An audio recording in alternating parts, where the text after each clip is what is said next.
palavras. De hoje foi criado o Cruzeiro. Haverá um sacrifício indiscutível. Congelamento total de preços. Não é jornalismo de cano baixo. Quando você faz uma regra que você não consegue executar, você põe em risco o próprio arcabouço fiscal.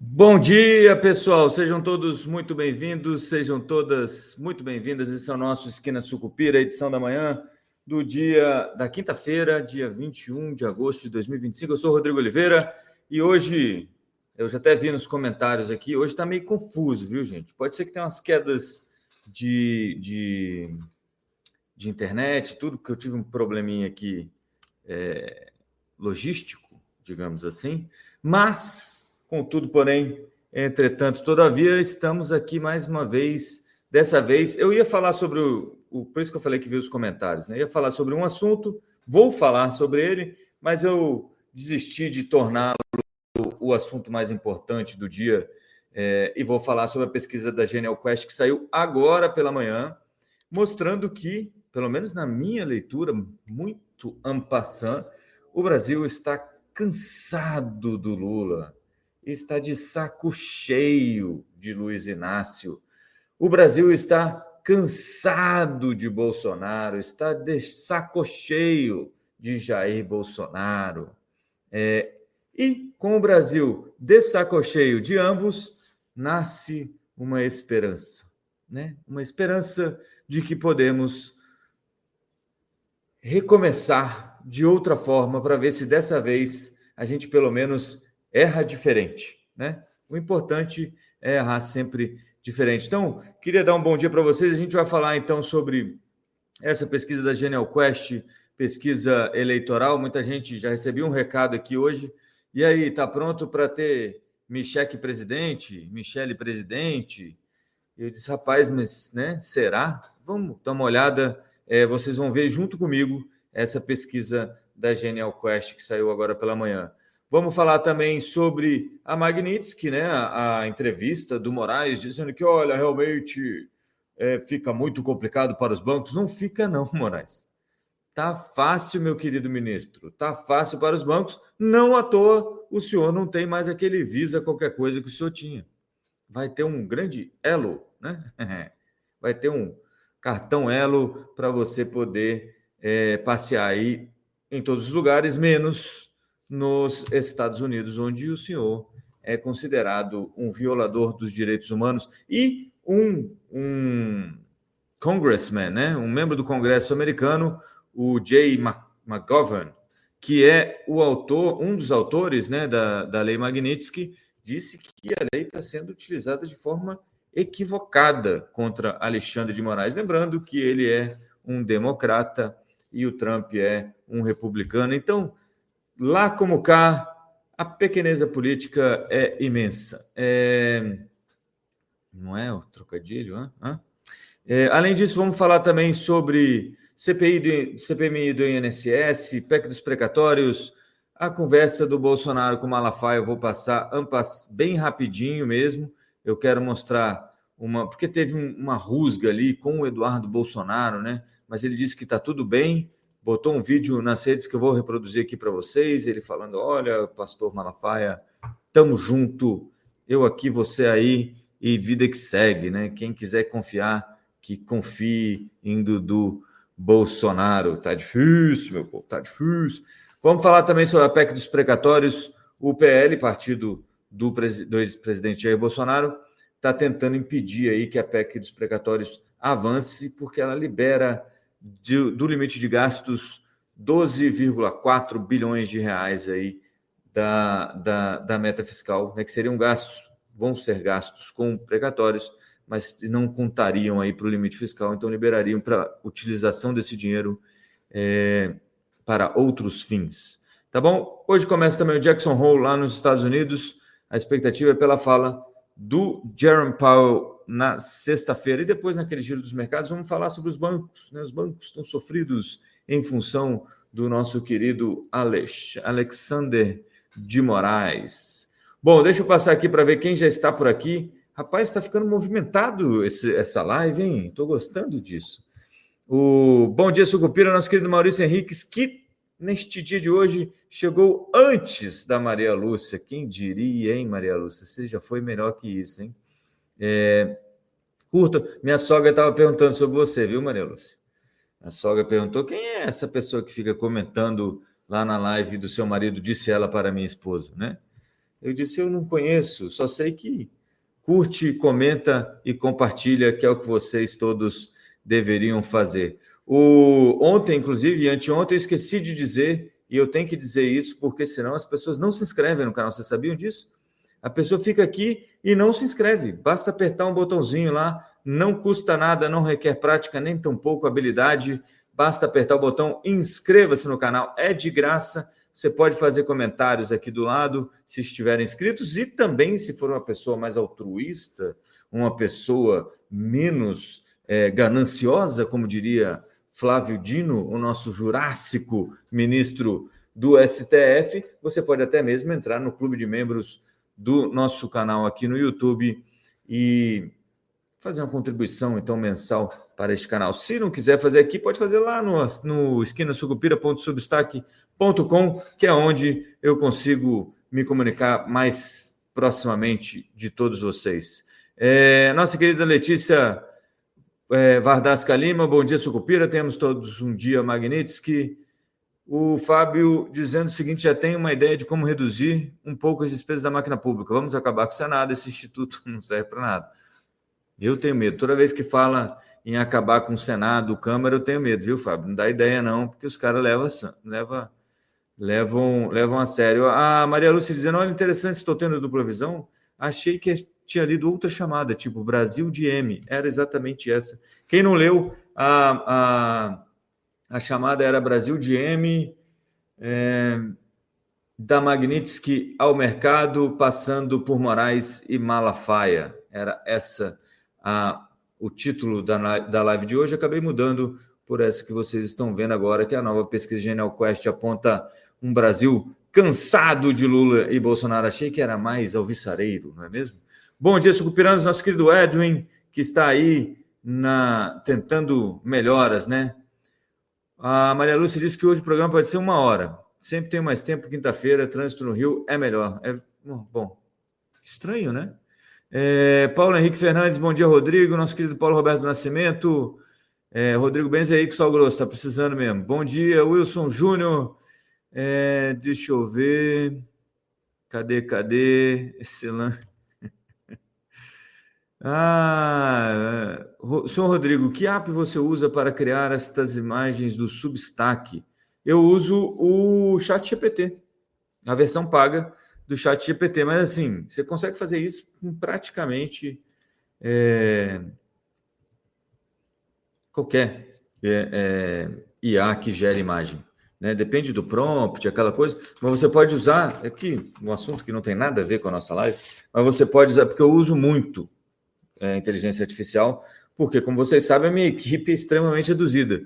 E o ChatGPT me ajuda muito, tanto para escrever, quanto para pensar título. O de hoje não foi pensado por ele, mas a gente troca uma ideia, porque eu uso o ChatGPT como se fosse um estagiário ou um colega de trabalho para trocar algumas ideias, buscar alguns insights que eu talvez não tenha visto. De vez em quando ele me ajuda, de vez em quando ele me atrapalha, mas é assim que funciona com os coleguinhas de trabalho também, não é mesmo?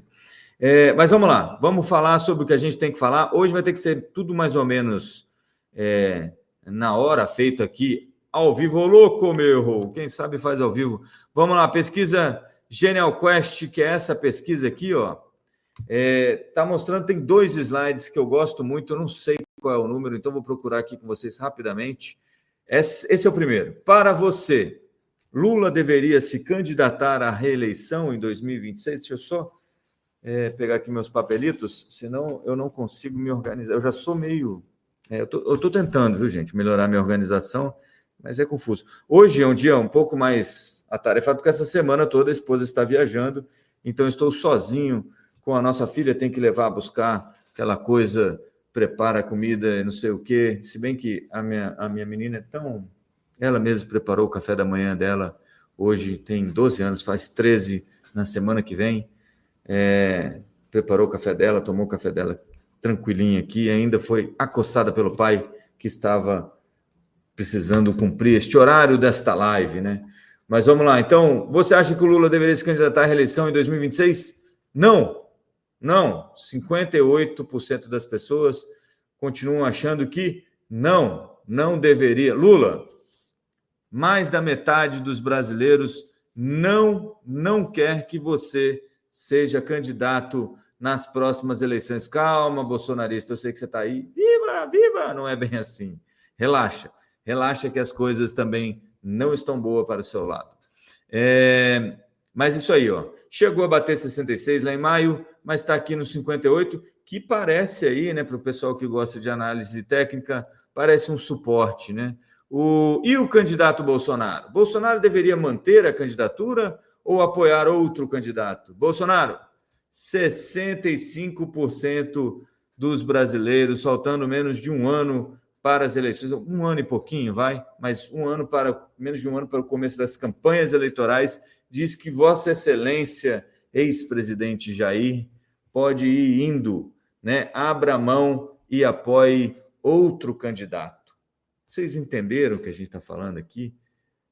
Quem decide essa eleição, como decidiu a passada, são as pessoas. O Brasil não é feito de bolsonaristas e lulas. Eles só são lulistas, não lulas. Eles só são mais vocais, eles só são mais barulhentos, tá bom? A maior parte das pessoas no Brasil não quer ver nem Lula, nem Bolsonaro nas próximas eleições. E isso é uma notícia alvissareira, tá bom? Eu sei que você aí que é mais bolsonarista vai ficar chateado comigo, aí vai me dar esporro na internet, todo o direito que você tem em fazer isso. Você que é Lula livre, vai ficar chateado comigo, vai me dar esporro na internet, todo o direito que você tem de falar isso, né? Eu só estou falando aqui sobre números, tá? Números. Bom, e aí vai ter aquela famosa... E aí, em quem você votaria, né? Essa aqui é uma parte meio dúbia, né? Do que, ou como diria o nosso querido pastor Malafaia na conversa gravada pela PF dele com o Bolsonaro, é uma coisa ambígua, né? Ambígua deve ser, sabe-se lá o que é uma coisa ambígua. Tá aqui, ó. O que te dá mais medo hoje? Lula continuar ou Bolsonaro voltar? Olha aí. Bolsonaro voltar 47%, Lula continuar 39%. Não é possível, gente. Entenda, não existe isentão. Isentão é o quê? Eu tenho que escolher Lula ou Bolsonaro? Não tenho. Não tenho. Isso não é ser isentão, isso é ter posição, né? Eu acho Lula ruim? Acho péssimo. Eu acho Bolsonaro ruim? Acho péssimo. Isso não é ser isentão, não existe esse... O bolsonarista e o lulista às vezes fica tão preso nessa ideia que ele não consegue entender os 50 tons de cinza que tem entre um e outro, né? Entre o preto e o branco. Pelo amor de Deus, gente, relaxem. Isso não quer dizer que o candidato de vocês não possa ganhar. Só quer dizer que a gente tem aí uma boa parte do Brasil que não é nem Lula e nem Bolsonaro e nem isentão, centrão, não sei o que. Outro dia alguém falou assim, eu acho que com o intuito de me ofender. Esse pessoal do centrão, isentão, que fica em cima do muro, se empurrar um pouquinho, cai para a direita. Mas eu nunca escondi isso de ninguém.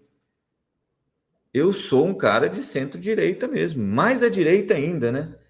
Mas, como diria o Dorico Paraguaçu, eu sou de direita, mas que cai um pouco pela ponta esquerda de vez em quando, fechando pelo meio e às vezes cabeceando para o gol, não é mesmo? O brasileiro tem que parar com essa coisa de achar que tudo é futebol, gente. Óbvio que eu tenho um olhar para tudo isso, que é um olhar que não cabe no Lula e não cabe no Bolsonaro. Quem está mais longe disso, aí deixo para vocês aí, quem me conhece, me conhece. Mas vamos lá, E aí vem a intenção de voto espontânea, isso aqui não conta para nada. Intenção de voto para presidente, primeiro, conta sim, viu? O pessoal já fica chateado. Calma, conta.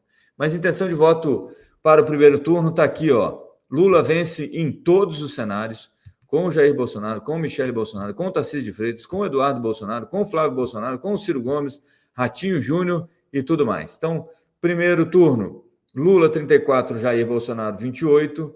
Segundo turno, Lula 35, Jair Bolsonaro 20, ou Michele Bolsonaro 21. Terceiro cenário, Lula 35, Tarcísio de Freitas 17, e o Eduardo Bolsonaro, que apareceu na gravação reclamando aí do Tarcísio de Freitas, brigando com o pai, coisa de pai e filho, viu, gente? Eu acho uma disfarçatez. Achava errado quando vazaram, né? Quando o Sérgio Moro vazou a história do Bessias, né? Tchau, querida. E acho errado também vazar essas conversas, até porque não tem nada demais ali, né? Vamos falar a verdade. Se for prender alguém por causa daquelas conversas, vai ficar chato pracas. Pelo menos a parte que eu ouvi, né? Mas tudo bem. Mas no segundo turno, então você tem aí o Lula também vencendo em todos os cenários estimulados.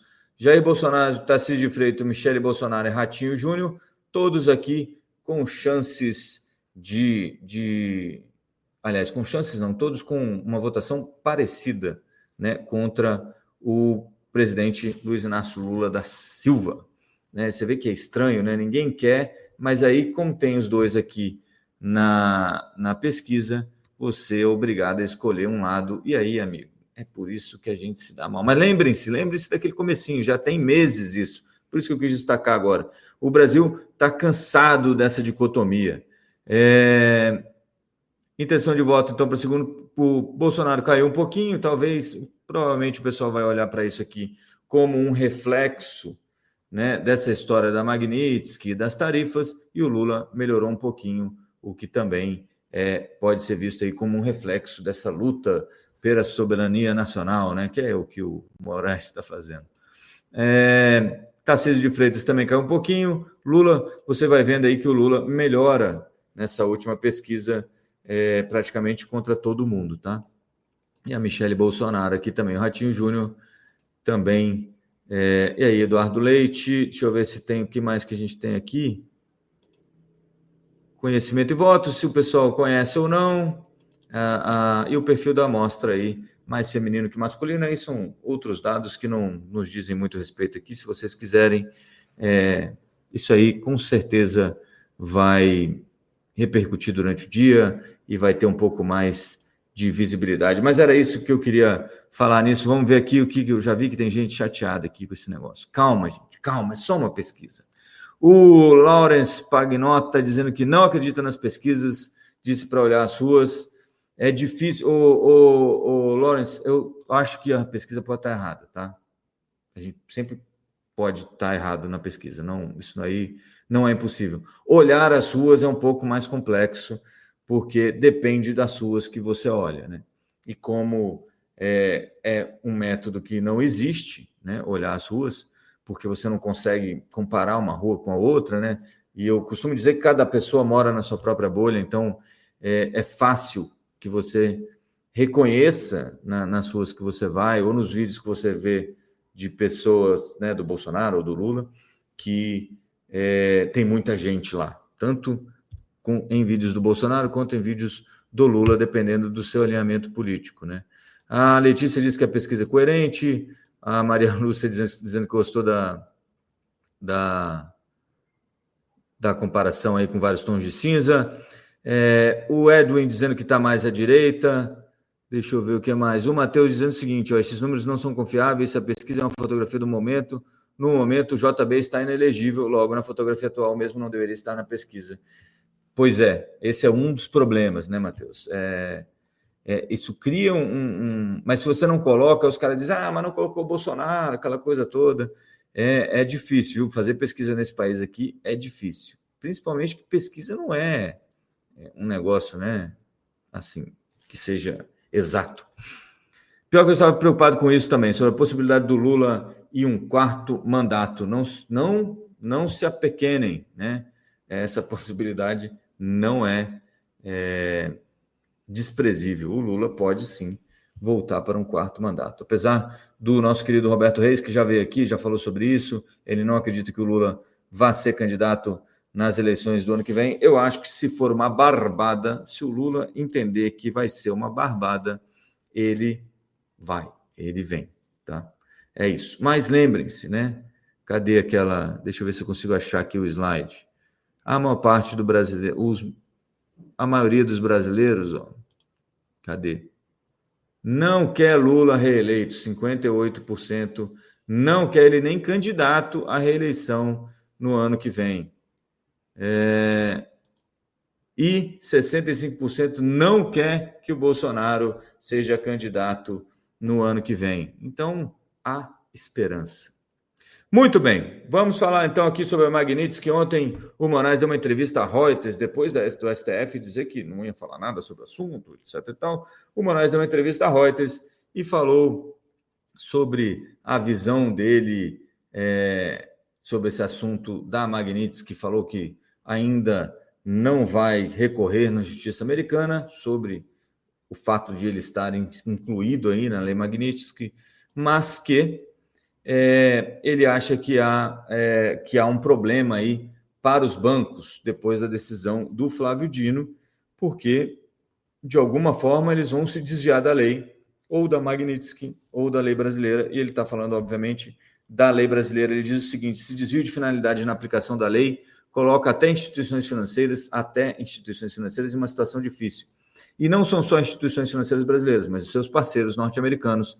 São empresas norte-americanas que atuam no Brasil e também têm contas, investimentos, financiamentos de bancos brasileiros. O Alexandre de Moraes parece que entendeu que essa questão ultrapassa ele, mas ele ainda não entendeu que isso prejudica o povo brasileiro como um todo. Eu lembrei outro dia, inclusive no X, que o Eduardo Bolsonaro falou também que o povo está disposto a esse sofrimento em nome da anistia aí do Bolsonaro. O Moraes, né, também já chegou, não falou com todas as palavras, mas dá a entender que o brasileiro vai ter que sofrer para que ele possa ter acesso à conta dele e não precisar ter que transferir a conta dele do Banco do Brasil para uma cooperativa. Que maldade! Imagine só o senhor, uma autoridade, um ministro magnânimo, né, tendo que ter uma conta num banquinho de cooperativa. Que ponto chegamos, hein, doutor? Que ponto chegamos? Eu espero que isso seja desfeito, que o brasileiro fique sem acesso às contas, que o mercado financeiro brasileiro desmorone, né, para que o senhor possa ter a conta num banco que vai ter desmoronado, né? Vai ser menor que um banco de cooperativa, porque se isso é levado adiante, o banco de cooperativa vai ser muito maior que os bancões brasileiros. Mas, né, o STF está levando isso como uma vendetta pessoal. E aí até o Flávio Dino ontem, que é um homem de senso de humor confuso, né, para dizer o mínimo. Hoje vocês veem que eu estou meio amargo, né, um pouquinho sobre esse assunto.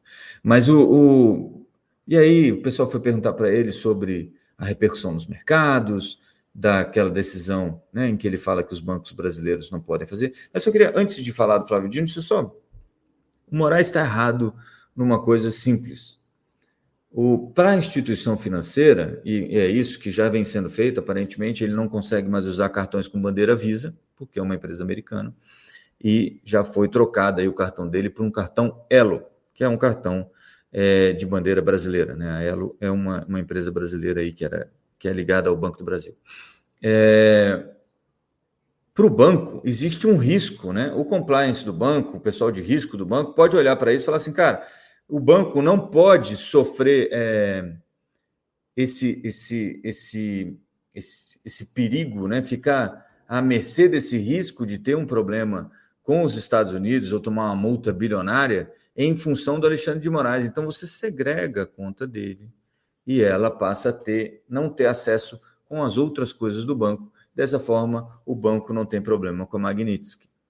Entendeu? Então, sim, basta você trocar aí o cartão de Visa para Elo e a conta do Alexandre de Moraes, porque está na Lei Magnitsky, não tem mais contato com as outras contas do banco, com investimentos do banco, coisa parecida. E isso evitaria. Então, o banco, é óbvio, se ele tiver que escolher entre sobreviver a isso e pagar multa para o STF e cancelar a conta do Alexandre de Moraes, está muito fácil a decisão, né? Tirando o Banco do Brasil, que é um banco que tem como maior acionista o governo brasileiro. E isso pode levar o banco a tomar decisões que não são, talvez, a melhor decisão para a instituição financeira como um todo, para os acionistas da instituição financeira, e esse é um risco que você corre se estiver exposto ao Banco do Brasil. Não estou falando que nem o povo está falando, e tira a conta do Banco do Brasil, isso aí não tem nada a ver. Mas é um risco, obviamente, que você está correndo aí se você é um acionista do Banco do Brasil. O Acorda Brasil acabou de chegar aqui. Enquanto existirem Lula e Bolsonaro na política, o Brasil não anda. Família do Minto tem esse poder de ressuscitar mortos eleitoralmente. Fizeram campanha para o Lula livre e o cara foi solto. Fora bolsopetismo. Aí tem um pessoal mais alinhado comigo aqui, então, tá vendo? Se o ungido não está... Cadê? Se o ungido do STF não está preocupado com as sanções, como ele disse, porque ele cogita ir aos tribunais americanos. Hipócrita Quem tem conta em bancos cooperativas são sócios. Se a cooperativa quebrar, os clientes pagam prejuízo. Vai ter que ficar de olho, Haddad. Verdade também. E ainda tem o problema das redes. Não sei se a Redcard, Cielo, Stone, Mercado Pago aceitariam realizar operações em nome do Alexandre de Moraes. Pois é. E o problema ainda maior é que realmente isso foi usado de uma forma inédita e tem dificultado um pouco a interpretação de todo mundo sobre como é que você pode lidar com esse tipo de coisa. O Alexandre de Moraes, nessa entrevista para a Reuters, ele diz o seguinte: não encontrei ninguém que me dissesse que eu perderia esse caso na justiça americana, mas eu preferi não entrar na justiça americana porque esse é um problema diplomático brasileiro. Ora, meu querido Alexandre de Moraes, bem-vindo ao mundo real. Se eu for a qualquer escritório de advocacia agora pedir qualquer coisa, vai ser muito difícil eu encontrar alguém que diga: não, você vai perder esta batalha. Ora, bolas, não é mesmo? É aquela piada do menininho que pergunta para um matemático quanto é 2 mais 2, o matemático faz um monte de conta, e diz: rapaz, 3,99999 qualquer coisa.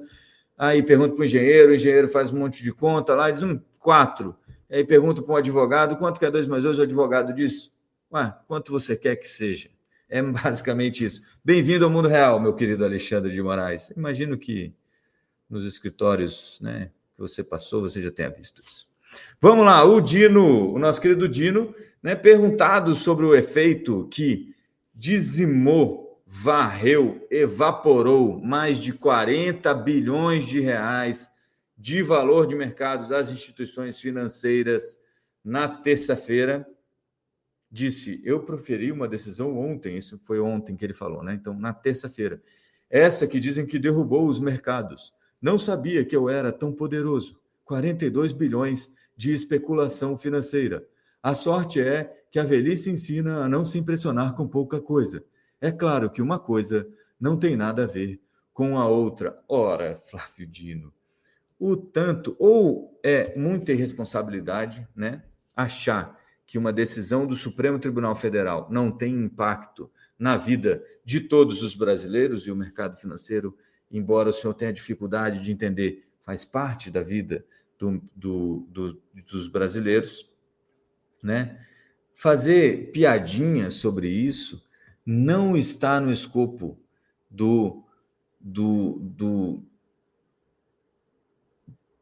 jeito que a gente deve tratar o Supremo Tribunal Federal. Está no escopo do Esquina Sucupira, né? Se o senhor quiser ser jornalista, abra mão lá do STF, venha para o YouTube, abra um canal seu, o senhor fala o que o senhor quiser. Olha que coisa bonita, né? Pelo menos, por enquanto, a gente fala o que a gente quiser, né? Porque é um país que ainda há alguma liberdade de expressão, não é mesmo?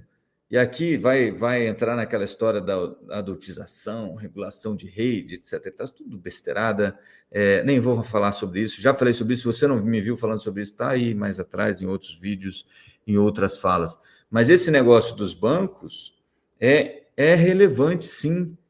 E se o Flávio Dino acha que isso, né, que é pouca coisa, 40 bilhões de reais, 42 bilhões de reais que sumiram, porque não sejam desentendidos, ou não se façam de desentendidos, né? Não finjam demência. Quando você fala que um banco, né, que os bancos perderam 40 bilhões de reais em valor de mercado, esse valor não foi transferido a ninguém. Esse valor evaporou, foi para lugar nenhum. Quem perdeu? Os brasileiros perderam. Tá? Os acionistas desses bancos perderam. Estrangeiros também perderam. Que bom. Então, já que eles perderam, os brasileiros que perderam não importam, não é mesmo? Já que tem estrangeiro que também perdeu. Ora, bolas. Às vezes isso é bônus que a pessoa recebe, um excedente que a pessoa recebe por trabalhar nesse banco. Às vezes é a economia da aposentadoria de alguém que está nesse banco. Quando o banco perde 40 bilhões de valor no mercado financeiro, não houve, eu vendi esses 40 bilhões para alguém e foi para outro lugar. Não é isso. Né? Essa caneta aqui vale R$10 hoje, e se alguém me disser amanhã que tem uma lei que proíbe a utilização de caneta verde, no dia seguinte essa caneta vale 0. E eu não vendi a ninguém por R$10. Esse dinheiro não foi para lugar nenhum. Foi patrimônio meu que sumiu, que desapareceu. Então, por favor, né? Por favor, né? Não finjam demência. E se você realmente acredita nisso, para e dá uma olhada para ver como funciona o mercado financeiro. Eu garanto para você que você tem coisas a aprender, né? Assim como todos nós. Beleza? Então, a gente teve essa fala. Lembrando que ontem, né, eu ia falar isso lá no Giro dos Mercados, mas vou falar já. Os bancos tinham perdido 42 bilhões e ontem voltaram um pouquinho, 2 bilhões de reais em valor de mercado foram retornados aos bancos. Quer dizer, estamos com um déficit aí de menos 40, né, um déficit de 40 bilhões na Bolsa, que fechou ontem em queda de 0,18%, meio que aliás, não foi queda, não. Esse número aqui está errado. Fechou em queda ontem? Alguém consegue me dizer isso? Eu lembrava de um número positivo. 0,17 de alta no dia de ontem, aos 134.6.666 pontos. Mas é bom a gente prestar atenção nessa história aí da Magnitsky e todos os seus desmembramentos, né? Lembrando que a gente ainda tem as tarifas andando por aí. O nosso querido Geraldo Alckmin anunciou ontem que o Brasil conseguiu excetuar alguns produtos de aço e alumínio naquela lista de produtos que não estão sob a majoração da tarifa dos 40%, mas ainda temos muita coisa aí para avançar. Deixa eu ver se tem mais alguma coisa sobre esse assunto. Eu acho que não. Se eu lembrar, eu falo para vocês. Vamos falar então um pouquinho sobre a CPMI do INSS. O governo sofreu uma derrota retumbante na CPMI do INSS com a eleição de duas figuras da oposição para presidir e relatar a CPMI do INSS, que vai estudar aí o assalto a 3,2 milhões de aposentados e pensionistas brasileiros, né, que perderam aí por volta de 4 bilhões de reais, aparentemente, né? Ninguém sabe exatamente quanto foi o prejuízo. Foram eleitos, então, foi eleito o senador Carlos Viana, do Podemos de Minas Gerais, para presidir a CPMI, né, Comissão Parlamentar Mista de Inquérito do INSS, e pela relatoria da CPMI ficou escolhido, então, Alfredo Gaspar, deputado federal do União de Alagoas, ambos da oposição. O que isso quer dizer, né? Isso quer dizer que a gente vai ter muito barulho vindo da CPMI e do INSS que o governo pretendia comandar, né? E isso acabou saindo pela culatra. Você sabe que isso teve efeitos, a gente vai falar já na PEC 66, que é a PEC dos precatórios, eu já falo sobre isso. Só quero deixar uma coisa aqui falada, né? Com a eleição do Gaspar e do Carlos Viana, a gente tem uma chance muito alta da convocação do irmão do presidente Lula, que é o José Ferreira da Silva, que é vice-presidente do Sindinap, que é o Sindicato Nacional de Aposentados e Pensionistas do INSS, que é o famoso Frei Chico, tá? E aí, essa coisa de colocar a família em CPMI é sempre um problema, né? Porque baixo nível, vira uma coisa... Às vezes aparece um irmão aí ou outro denunciando alguma coisa e a gente acaba se livrando de males maiores, né? Muito bem. Então a CPMI ficou por conta desses dois aqui, ó. Esqueci de colocar a fotinha deles aí, ó. Nosso querido Carlos Viana e o nosso querido Alfredo Gaspar. Vamos rapidinho aqui passar por a PEC dos precatórios, então a PEC 66, que estava para ser votada ontem no Senado, acabou sendo retirada de pauta pelo presidente do Senado, Davi Alcolumbre, depois que o governo viu que as coisas estavam meio ruins para o lado dele. A PEC 66 excetua aí do limite de despesas de pagamento de precatórios em 2026, e aí abre um limite de gasto aí de 12,5, mais ou menos 12,4 bilhões de reais para o ano que vem, para o orçamento do ano que vem, que, segundo o governo, será utilizado para pagamento de auxílio maternidade, coisas parecidas, né? O fato é que, enquanto não votar isso também, não consegue mudar aí esse regime para o pagamento de precatórios, se ele vai ou não contar no limite de despesas, e isso é um risco para o fiscal, mais um risco para o fiscal brasileiro. Na verdade, assim, é um risco, mas ele acaba sendo dirimido, né? Ele acaba sendo mais real, torna as contas públicas mais reais, né? Depois que você citou os precatórios, a gente só consegue ver o impacto disso lá no aumento da dívida pública, porque no resultado primário ele não passa mais e ele não segura esse arcabouço fiscal que já foi feito para não ficar muito de pé mesmo, né? Bom, rapaz, esqueci de falar aqui na Magnitsky, duas coisas que eu esqueci. Uma é uma fala do Fernando Haddad, vou até voltar aqui, ó, uma fala do Fernando Haddad sobre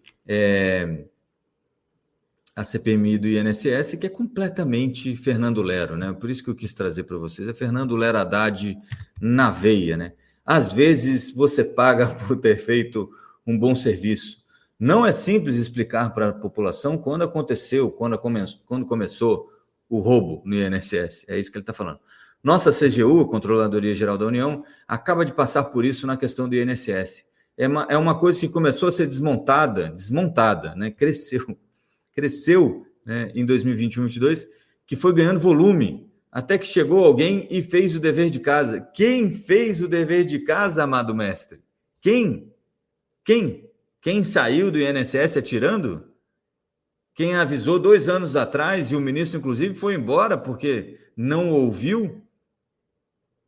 Ou seja, quem para o esquema é quem deve levar os louros pelo bom trabalho que desempenhou. E muitas vezes aqueles que produziram esse resultado terrível para a sociedade ficam longe dos holofotes. É o caso do presidente do INSS ou das pessoas que denunciaram esse esquema para o presidente do INSS e para o Ministério da Previdência Social. Né, meu querido Fernando Lero Haddad, captei vossa mensagem, amado mestre. Você realmente é o nosso querido Fernando Lero Haddad. E a outra coisa que eu queria falar sobre a Magnitsky, que eu acabei esquecendo, é que eu falei e acabei não mostrando aqui a cartinha do... Será que eu consigo aumentar isso aqui?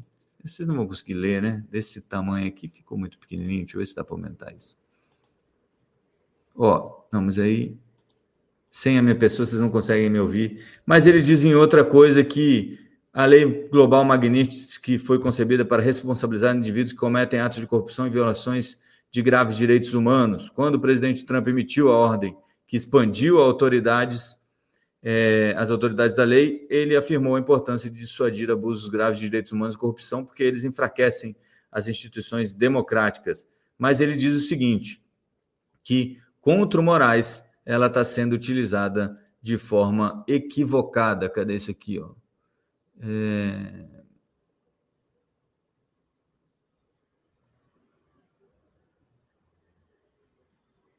O governo Trump usa sanções GLOMAG para promover impunidade para aliados políticos. É o penúltimo parágrafo aqui, tá? Usa sanções GLOMAG, que é da Global Magnitsky, para promover impunidade para aliados políticos, em vez de promover responsabilização por violadores de direitos humanos. Esse uso dá credibilidade às alegações de governos como os da China e Rússia, que retratam a GLOMAG como mera ferramenta de guerra política. Então, temos essa curiosidade aí. Esse que é o Jay McGovern, que mandou essa carta aí para o Scott Bessent ir para a Casa Branca, né, para o Tesouro norte-americano ir para a Casa Branca. Ele é um dos coautores da lei Magnitsky. Beleza? Vamos só passar aqui, só para não dizer que eu não falei. Olha, está até escrito errado, Malafaia. Faltou. O Bolsonaro e Malafaia, então, tiveram uma conversinha ao pé do ouvido. O nosso querido Alexandre Moraes não gostou, disse que violava várias restrições que tinham sido colocadas ao Bolsonaro, e acabou que vazou ali uma conversa em que o Malafaia fala sobre o Eduardo Bolsonaro, e ele fala também que o Eduardo Bolsonaro estava tirando onda com a história, em outras palavras, é claro, né? Porque ele é um pastor, um homem muito eloquente, como vocês devem ter ouvido aí nas gravações. Eu não trouxe nenhuma das gravações para o programa, mas isso acabou gerando aí uma resposta do nosso querido Eduardo Bolsonaro, né? Que é a seguinte, só para a gente ter o contraditório neste programa, está aqui o Eduardo Bolsonaro falando um pouco sobre esse indiciamento aí para obstrução de justiça, né? Se não me falha a memória, ou algo parecido dele e do pai, e também sobre o Malafaia. Colado aí uns áudios do pastor Silas Malafaia, né? Vazaram mais uma vez através do Fishing Expedition, né? Pegam o celular do Bolsonaro, vazam o que interessam, jogam uma cortina de fumaça para o que realmente importa. Moraes e Dino estão tendo um tempo muito ruim com os bancos, sabem que não vão ganhar essa parada, pois não existe cenário de vitória para o STF. E, diante disso tudo, do que para dizer o seguinte, pastor Silas Malafaia, tamo junto. O senhor está sofrendo os últimos atos desse regime. É aquela situação do desespero, onde eles já não sabem nem mais o que fazer. Tem até gente achando que o Trump vai mudar de ideia, ou pensando que é igual ao Brasil, que é depender do escritório de advocacia que você contrate, eles podem reverter as coisas. E nos Estados Unidos a banda toca diferente. Então siga firme e forte. Tamo junto, pastor. O senhor, igual a mim, tá preocupado com o Brasil e com os brasileiros. Bola pra frente, vambora.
Rapaz, estou mutado há um tempão aqui, ó, só estava passando.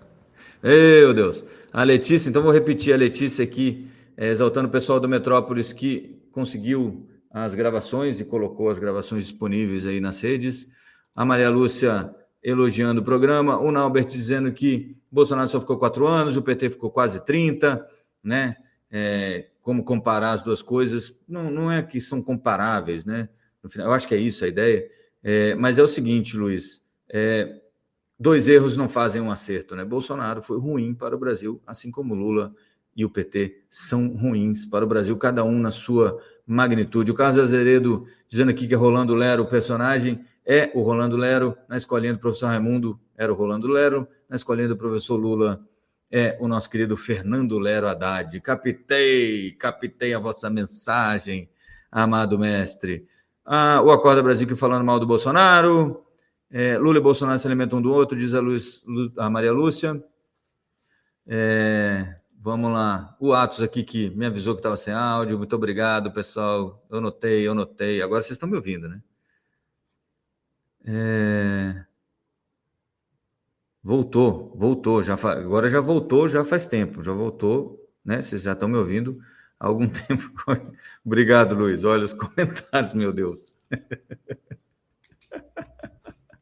Vamos lá, meu povo, é isso. Hoje eu falei que ia ser um dia complicado, mas até que foi bom, porque a transmissão não teve muitas travas aqui em função da nossa internet aqui, que eu achei que estava oscilando, porque o pessoal está mexendo aqui em algumas coisas e eu estou com um probleminha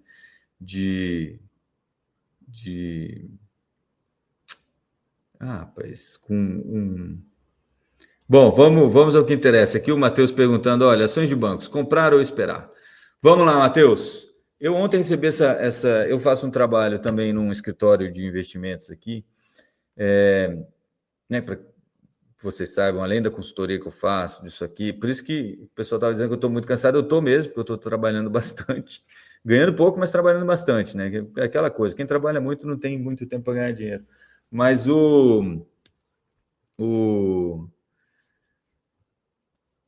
a pergunta do nosso querido Matheus, que é ações de bancos, comprar ou esperar, é o seguinte, eu acho que as chances, né, qual é a probabilidade, eu sempre falo isso, né, pense em probabilidade e coloque um número, de 0 a 100, qual a chance dos bancos brasileiros serem multados ou isolados do sistema financeiro mundial? Ainda é bem baixa, né? Vamos falar a verdade. Aumentou, marginalmente, mas aumentou, né? Com essa coisa do Flávio Dino, mas ainda é bem baixa. Dos bancos, qual que está mais exposto a essa chance baixa? É o Banco do Brasil. Beleza. Então, dos 4 bancões, né? Estou falando aqui de bancos, os 4 bancões mais BTG, vamos lá. Então, você está falando aqui do Itaú, Santander e Bradesco. E o BTG. Dos 4 bancões, a chance desses caras fazerem alguma coisa que façam com que o banco sofra sanções da Magnitsky é irrisória. Irrisória. E aí, amigo, você olha para esses 4, pega o melhor, porque está em liquidação, né? Eu falei isso no dia, o Itaú cair mais de 4% num dia é uma super liquidação. É tipo cashback, DOTS, né? Ganhei pontos extras nos Smiles, sei lá como é que chama essa coisa.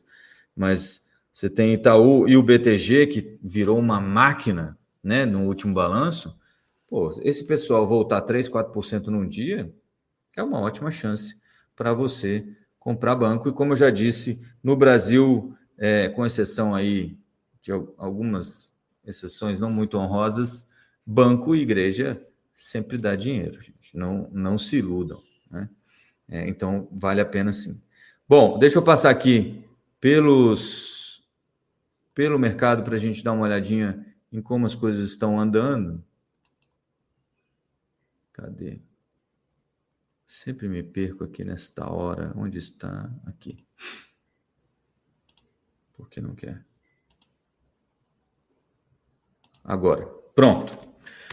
Vamos lá, o Ibovespa ontem fechou aqui, está dizendo 0,18 de queda, mas não é real. O Ibovespa fechou 0,17 de alta. Algum problema aqui na plataforma aqui no TradingView.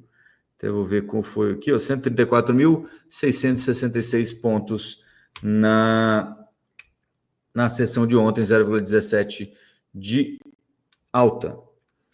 Pão de Açúcar, Ultrapar, Auren, Semig, Raia Drogasil, as principais altas aqui, as principais quedas, ainda aqui a Azaz 3,42, Marfrig 3,16, Rumo 3,11, Magalu 2,62 e MRV 1,80. Ontem você ainda teve BB Seguridade caindo 0,93. Só procurando os bancos aqui, gente, rapidinho. Você vai ter, porque obviamente eu não decoro isso, né? Itaú subiu 0,06. Você vê que isso aqui é um sinal de receio, né, do mercado sobre o que pode vir a acontecer. Banco do Brasil subiu 0,30, porque o brasileiro não desiste nunca. Bradesco subiu 0,44 ontem. Cadê o Santander? Eu acho que foi menos, hein? Aqui, Santander subiu 2,08 e o BTG, não sei se já passou aqui. Vamos achar o BTG aqui rapidinho. BTG caiu 1,10, tá? Eu não sei por que o BTG foi na contramão, mas os bancos ontem se recuperaram um pouquinho. O petróleo hoje sobe 0,45, 67,33 o barril do tipo Brent, e o minério de ferro praticamente estável a 101,45 dólares a tonelada. O ouro cai 0,54 a 3.331. Nasdaq Futuro e S&P 500 Futuro apontando aí para uma leve queda no comecinho das negociações de hoje. Eu não falei sobre o Jackson Hole, mas eu vou falar rapidinho.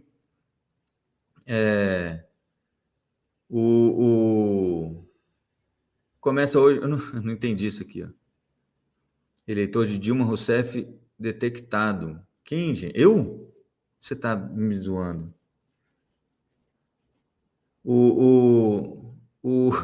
Dividendos do BB agora somente em dezembro, será? Sim, estão garantindo que pagam em dezembro e vão esperar até lá para o payout ficar 30%, por isso que vai pular aí Vai, Rodrigo, antes que eu vá, diga que sua querida sogra que gosta de brincar com você, mas com todo respeito, não precisa se preocupar. Muito obrigado, Maria Lúcia, vou avisá-la, se ela não estiver assistindo aqui, viu, sogra? Tá tudo certo por aqui. Rapaz, perdi a linha de raciocínio aqui. Sim, o Jackson Hole, então, começa hoje o simpósio lá em Wisconsin, né? Esqueci onde é que é o Jackson Hole.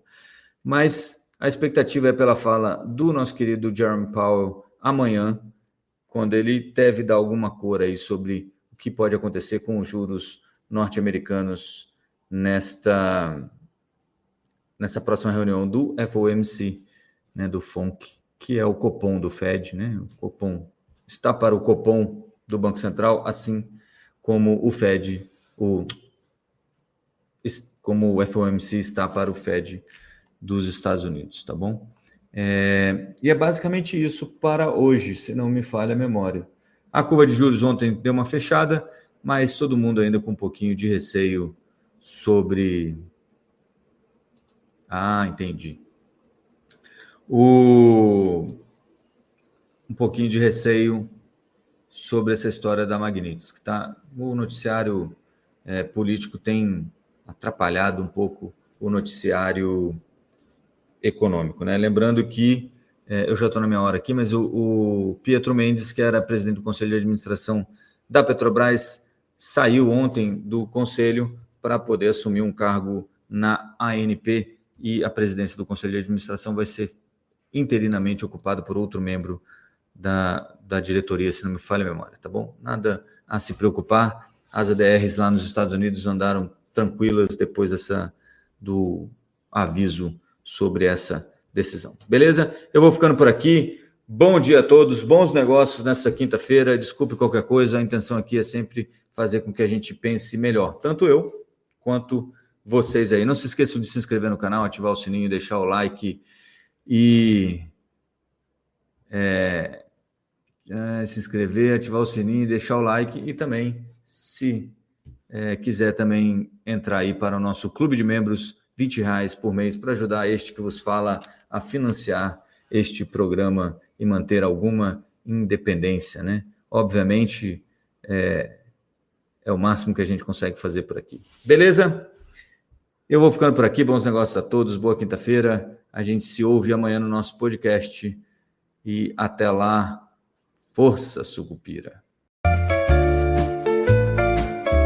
Usarei a A partir palavra de hoje, o feriado do Cruzeiro. Haverá um sacrifício indiscutível. congelamento total de preços. Não é jornal.